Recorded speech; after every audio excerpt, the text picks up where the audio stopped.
사무엘하 18장 1절에서 18절까지 말씀 저와 여러분 함께 교독하시겠습니다.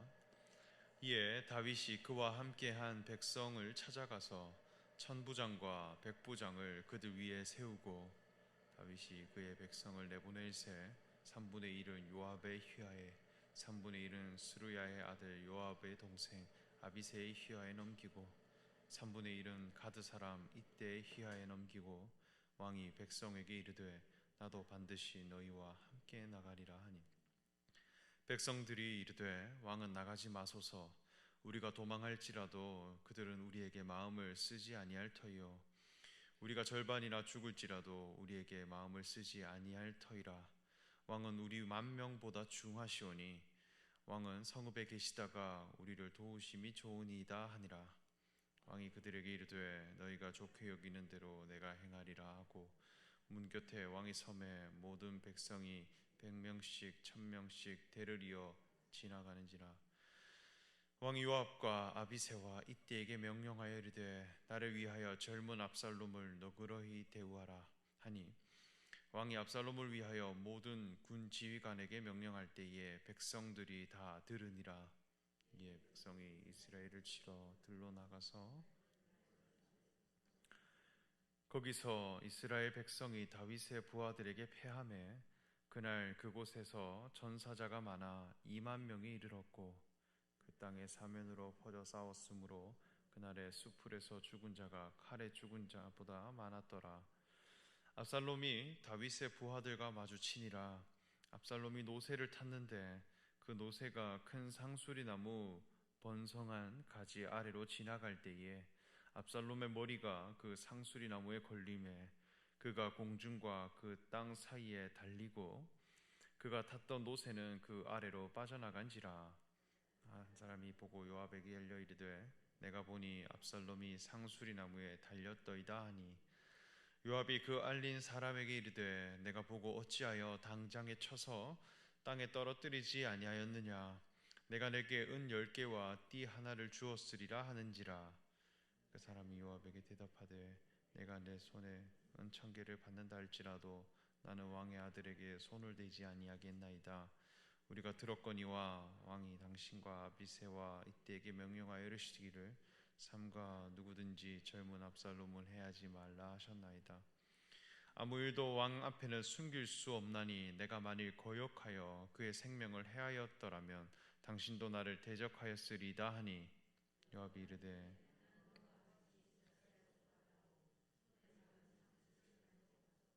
상수리나무 가운데서 아직 살아있는 압살롬의 심장을 찌르니 요압의 무기 든 청년 10명이 압살롬을 에워싸고 쳐 죽이느니라. 요압이 나팔으로 비치게 하니 그들이 이스라엘을 추격하지 아니하고 돌아오니라. 그들이 압살롬을 옮겨다가 숲풀 가운데 큰 구멍에 그를 던지고 그 위에 매우 큰 돌무더기를 쌓으니라. 온 이스라엘 무리가 각기 장막으로 도망하니라. 함께 읽겠습니다. 압살롬이 살았을 때에 자기를 위하여 한 비석을 마련하여 세웠으니 이는 그가 자기 이름을 전할 아들이 내게 없다고 말하였음이더라. 그러므로 자기 이름을 기념하여 그 비석에 이름을 붙였으며 그 비석이 왕의 골짜기에 있고 이제까지 그것을 압살롬의 기념비라 일컫더라. 아멘. 여러분 반갑습니다. 오늘도 기도의 자리로 나오신 여러분들을 진심으로 환영하고 축복합니다. 오늘의 말씀을 보면 압살롬의 군대와 다윗의 군대 그 두 공동체가 전쟁을 하였고 마침내 압살롬은 죽음에 이르렀다 하는 것을 말씀합니다. 다윗을 하나님께서 이스라엘의 왕으로 세웠습니다. 이 왕이라 함은 의를 가진 자이고 목적을 가진 자입니다. 하나님 나라의 모든 법과 그 기준을 가지고 있기에 하나님께서 세우신 왕이라 할 수 있겠습니다. 그러나 하나님께서 세우신 그 왕이 있는 나라에 반역이 일어났다는 것입니다. 다윗의 아들 압살롬은 자기 세력을 모아 다윗 왕을 쫓아냈고 스스로 왕이 되는 쿠데타를 일으켰습니다. 그 압살롬은 어떠한 사람이냐 할 때 사무엘하 14장 25절에서 26절 말씀을 보면 온 이스라엘 가운데서 압살롬 같이 아름다움으로 크게 칭찬받는 자가 없었으니 그는 발바닥부터 정수리까지 흠이 없음이라. 그의 머리털이 무거움으로 연말마다 깎았으며 그의 머리털을 깎을 때에 그것을 달아본즉 그의 머리털이 왕의 저울로 200세겔이었더라 말씀합니다. 그는 아름다운 자였고 육체에 흠이 없는 자였으며 특별히 그의 머리털이 무거운 자였다 말씀합니다. 이것은 외모에 대한 경쟁력을 강조하는 표현들입니다. 겉으로 드러나는 모습으로 칭찬을 받고 경쟁력을 가진 자였는데 이러한 압살롬이 하나님 나라의 왕이 되었다는 것입니다. 이것은 외모 중심 신앙으로 하나님 나라가 역행한 사건입니다.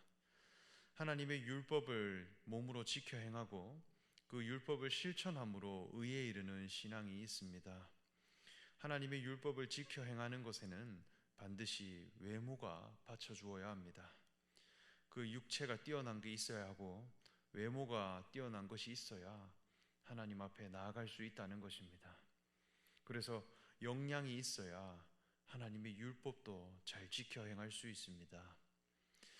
하나님 앞에 육체의 유능함으로 의에 이르고자 하고 그것으로 존경받고자 하는 그런 생각들이 있다는 것입니다. 이전에 사람의 눈에 보기 좋아 보이는 외모로 세워진 왕이 있었습니다. 바로 초대왕 사울이었습니다. 그러나 하나님은 그러한 사울을 버리셨고 다윗을 왕으로 세우셨습니다. 하나님이 보시는 그 왕의 기준이 다르다는 것을 알 수 있습니다. 하나님께서는 제사장 사무엘에게 왕을 선별할 때 그의 용모와 키를 보지 말라, 나 여호와는 중심을 보느니라 말씀했습니다. 그 기준에 합한 자가 바로 다윗입니다. 다윗은 양을 치는 목자였고 하나님께 양으로 나아가는 자였습니다. 어린 양의 고백으로 승리하는 신앙이 있다는 것입니다. 그러나 그러한 신앙이 아니라 외모로 하나님께 나아가는 신앙으로 역행한 사건이 오늘 말씀하는 반역의 사건입니다. 그러나 다윗의 나라를 회복시키고자 그 나라의 의의 기준을 회복하기 위해 자기 사사로움을 내려놓고 다윗과 함께 전쟁에 참여하는 백성들이 오늘 소개됩니다. 당장의 대세를 따르는 것이 아니라 하나님의 의는 무엇인가 이것을 찾고 그 의를 가진 자 앞에 자신을 내어놓는 자들이 함께함으로 다윗의 나라는 마침내 승리하고 회복하게 되더라는 것입니다. 그리고 오늘 읽은 말씀을 보면 그 전투를 볼 수 있는데 그 승리하는 데 있어서 준비 과정을 보면 다윗이 이길 수밖에 없는 승리의 비결이 담겨 있다 여겨집니다. 이 준비의 과정 속에 하나님 나라의 회복에 대한 비밀이 있다. 이것을 우리가 교훈으로 받기를 원합니다. 첫 번째로 백성들을 신뢰하는 다윗이 있었습니다. 다윗과 백성들을 보면 서로 신뢰하는 관계로 나아가는데 이것이 무엇보다 중요한 하나님 나라의 준비라 여겨집니다. 다윗은 군대를 정비할 때에 천부장과 백부장을 그들 위에 세우고 다윗이 그의 백성들을 내보낼새 3분의 1은 요압의 휘하에 3분의 1은 수르야의 아들 요압의 동생 아비새의 휘하에 넘기고 3분의 1은 가드 사람 이때의 휘하에 넘기고 왕이 백성에게 이르되 나도 반드시 너희와 함께 가리라 이렇게 말씀했습니다. 다윗은 전쟁에 나갈 때 자신의 백성들을 요압과 아비새와 이때에게 나누었고 그들에게 넘겼다 이렇게 말씀합니다. 왕에게 있어서 백성은 곧 자신의 힘이고 자신의 권능인데 이것을 가장 신뢰하는 신하들에게 나누어 주었다는 것입니다.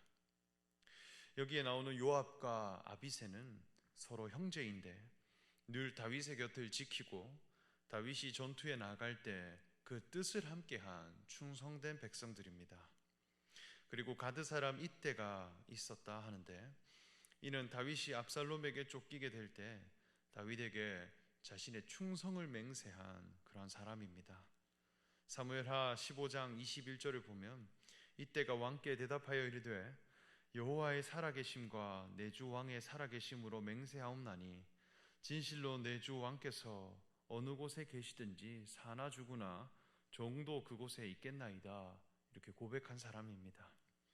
그는 비록 이방 사람이었지만 여호와 하나님이 다윗과 함께 하심을 확신하였고 자기가 죽더라도 하나님과 함께하는 다윗을 섬기고 그와 동행하는 것이 더 옳은 길임을 고백하였습니다. 이러한 이때에게 다윗은 백성들을 맡겼고 같은 미션으로 나라를 회복해가는 영광을 내어주었다, 이렇게 볼 수 있겠습니다. 다윗은 이 세 사람들에게 자신의 백성을 맡기고 동시에 나도 너희와 함께 하겠다 말씀했습니다. 이전에 밧세바를 간음했을 그 사건을 보면 다윗은 자신의 백성들을 전투에 보내고 오히려 자기는 예루살렘에 남아 있었습니다.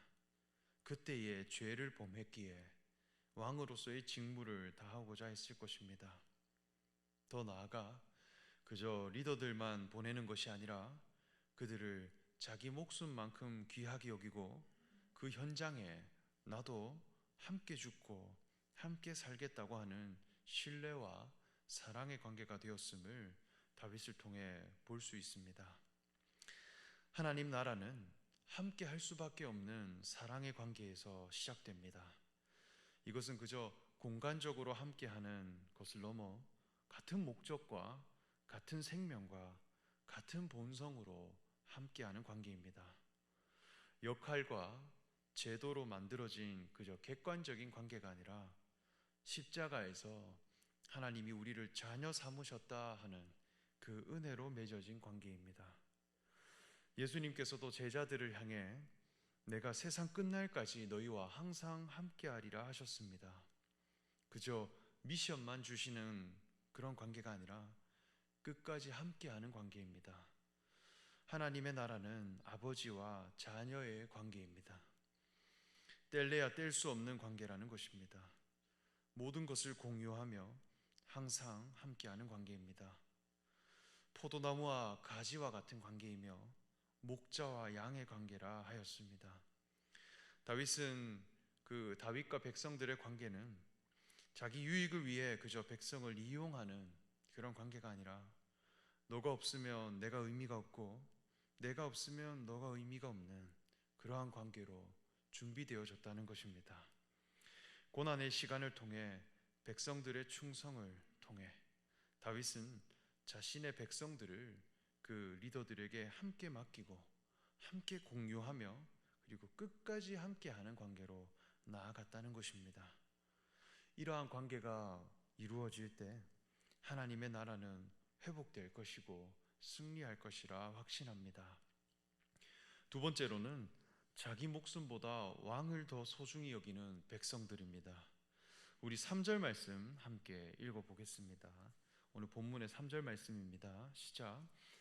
백성들이 이르되 왕은 나가지 마소서. 우리가 도망할지라도 그들은 우리에게 마음을 쓰지 아니할 터이요 우리가 절반이나 죽을지라도 우리에게 마음을 쓰지 아니할 터이라. 왕은 우리 만명보다 중하시오니 왕은 성읍에 계시다가 우리를 도우심이 좋으니이다 하니라. 이렇게 말씀합니다. 분명히 다윗이 죽게 되면 전쟁에서 곧 지는 것이기에 아주 합리적인 제안이기도 합니다. 그러나 여기에 백성들의 태도 안에는 그들이 무엇을 가치롭게 여기는가라고 하는 가치 기준에 대해 알 수 있는데요. 그들은 말하기를 왕은 우리 만명보다 중요하다 말씀합니다. 이것은 단순히 어떤 양에 대한 문제가 아닙니다. 무엇이 더 가치로운지를 안다는 것입니다. 하나님께서 세우신 그리스도, 이것을 지키는 것이 가장 중요하다라고 하는 가치에 대한 고백입니다. 무엇이 가장 소중하고 무엇이 가장 가치로운가? 하나님의 뜻으로 세워진 왕이더라는 것입니다. 어쩌면 왕과 백성의 역할을 보면 왕은 하나님 나라의 목적을 가진 자입니다. 목적에 관한 영역은 왕이 가지고 있습니다. 백성은 그 목적을 실현해가는 방법들입니다. 먼저는 하나님 뜻에 합한 왕이 있고, 그리고 그 뜻에 온 백성이 하나 되어 왕이 가지고 있는 의와 목적을 실현하고 그 뜻을 이루어가는 관계입니다. 이는 마치 머리와 몸의 관계와 같습니다. 하나님 나라에서 가장 중요한 것이 무엇일까요? 바로 목적입니다. 머리 대신 그리스도가 가장 중요합니다. 수많은 방법론이 있다 하더라도 목적을 이루는 것이 가장 중요합니다. 방법이 다 실패하더라도 목적이 지켜지면 하나님 나라에서는 그것이 옳은 것입니다. 그러나 세상을 보면 세상은 방법을 더 중요하게 여깁니다. 노하우를 위해 인생의 목적이 조금 버려져도 상관이 없습니다. 그러나 우리 그리스도인들은 목적이 가장 중요합니다. 목적이 이끄는 삶입니다. 우리의 목적은 오직 그리스도입니다. 그리스도가 지켜진다면 나의 죽음도 유익한 자들입니다. 교회도 마찬가지입니다. 그리스도를 이루기 위해 봉사도 있고 선교도 있고 교제도 있고 찬양도 있습니다. 오직 그리스도만을 가장 귀하게 여기는 백성들이 될 때 하나님 나라는 회복된다는 것입니다. 이렇게 다윗의 군대는 이러한 과정을 통해 준비하였고 압살롬의 군대와 전쟁을 하게 됩니다. 그 결과 다윗의 공동체가 승리하게 됩니다. 압살롬은 노새를 타고 가다가 상수리 나무에 자기 머리가 걸리게 되어 노새는 빠져나가고 나무에 매달린 사람이 되었습니다. 그렇게 다윗의 장수 요압에게 죽임을 당하게 됩니다. 자기의 경쟁력인 머리털로 인해 결국 나무에 매달리는 사람이 되었습니다. 외모로 하나님께 나아가는 그 신앙은 결국 신뢰관계로 맺어지고 목적을 소중하게 여기는 다윗의 공동체에 패배할 수밖에 없습니다. 결국 마지막에는 다윗의 공동체가 승리합니다. 하나님의 율법을 실천하여 의에 이르고자 하는 그 서기관과 바리새인들은 어린 양으로 오신 예수 그리스도를 핍박하였습니다. 그리고 그를 십자가에 매달았지만 결국 예수님은 부활하셨고 제자들은 교회를 이루었습니다. 예수 공동체가 마침내 승리합니다. 내 양을 치라 하시며 제자들에게 미션을 주시고 늘 그곳에 함께 하셨던 예수님과 오직 그리스도 그분이 하나님의 아들 되심으로 가장 그것을 귀하게 여겼던, 그리고 그 복음을 전해갔던 제자들을 통해 하나님 나라는 회복되었고 주님의 몸된 교회가 이루어졌습니다. 우리 일산충신교회가 다윗의 군대가 이 승리한 이 교훈을 통해 하나님 나라의 회복을 위해 살아가는 이 시대의 참된 그리스도인들이 되기를 간절히 소망합니다. 이 말씀이 우리에게 교훈이 되시기를 간절히 소망하며 말씀 전합니다. 함께 기도하겠습니다. 하나님 감사합니다. 다윗의 공동체가 압살롬에게 승리함을 우리가 교훈받아 하나님 나라에 대한 그 가치를 생각하게 하시고 우리에게서 하나님 나라를 닮은 교회가 세워지게 하여 주시옵소서. 참 목자로 오신 예수님께서 우리를 끝까지 사랑하시고 그 생명을 주셨고 늘 함께 하셨듯이 우리가 그분을 온전히 믿고 따름으로 예수 공동체의 승리가 우리 가운데 이루어지게 하여 주시옵소서. 감사드리며 예수님의 이름으로 기도합니다.